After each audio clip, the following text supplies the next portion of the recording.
ബീഹാറിന്റെ സംസ്ഥാന പുഷ്പമാണ് കജിനാർ. മലയാളത്തിൽ ഇതിനെ കോവിതാരം എന്നറിയപ്പെടുന്നു.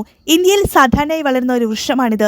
ഇന്ത്യ കൂടാതെ ശ്രീലങ്ക, ചൈന, മ്യാൻമർ എന്നിവിടങ്ങളിൽ ഇവയെ കണ്ടുവരുന്നു. 8 മുതൽ 12 മീറ്റർ വരെ ഉയരത്തിൽ വളരുന്ന ഒരു ഇടത്തരം വൃക്ഷമാണ് കോവിതാരം. കുറ്റിച്ചെടിയായും ചെറുമരമായും ഇവ വളരാറുണ്ട്. ജാനുവരി, ഫെബ്രുവരി മാസങ്ങളിലാണ് ഇവ പൂക്കുന്നത്. ഇലകൾ കൊഴിഞ്ഞു നിൽക്കുന്ന സമയത്താണ് കൂടുതലും പൂവിടുന്നത്. പൂക്കൾക്ക് നേരിയ സുഗന്ധമുണ്ട്.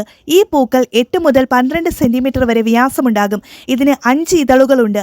തേൻകുടിയന്മാരെയും മറ്റ് ചെറുപ്രാണികളെയും ആകർഷിക്കാൻ ഈ പൂവിന് കഴിവുണ്ട്. 5 ഇനം കോവിതാരങ്ങൾ കാണപ്പെടുന്നു. ചുവന്ന കോവിതാരം, വയലറ്റ് കോവിതാരം, വെള്ള കോവിതാരം, വള്ളി കോവിതാരം, മഞ്ഞ കോവിതാരം എന്നിവയാണ് 5 ഇനങ്ങൾ. ഈ പൂവിന്റെ മനോഹരിതയും ഔഷധ മൂല്യവും കാരണം ഇതൊരു അലങ്കാര വൃക്ഷമായും ചികിത്സാ ആവശ്യങ്ങൾക്കും ഒരുപോലെ ഉപയോഗപ്രദമാണ്. ഒരു പ്രശസ്ത ആയുർവേദ ഔഷധ സസ്യമാണിത്. പൂവും പട്ടയും ഉണങ്ങിയ മൊട്ടുകളും ഔഷധമായി ഉപയോഗിക്കുന്നു. ചുമ, ആസ്മ, തൊണ്ടവേദന, ത്വക്ക് രോഗങ്ങൾ തുടങ്ങിയ ഒരുവിധം എല്ലാ അസുഖങ്ങൾക്കും മരുന്നായി ഉപയോഗിക്കുന്നു. ഈ സസ്യത്തിന്റെ ഇല പശുവിന്റെ കുളമ്പിന്റെ ആകൃതിയിലാണുള്ളത്.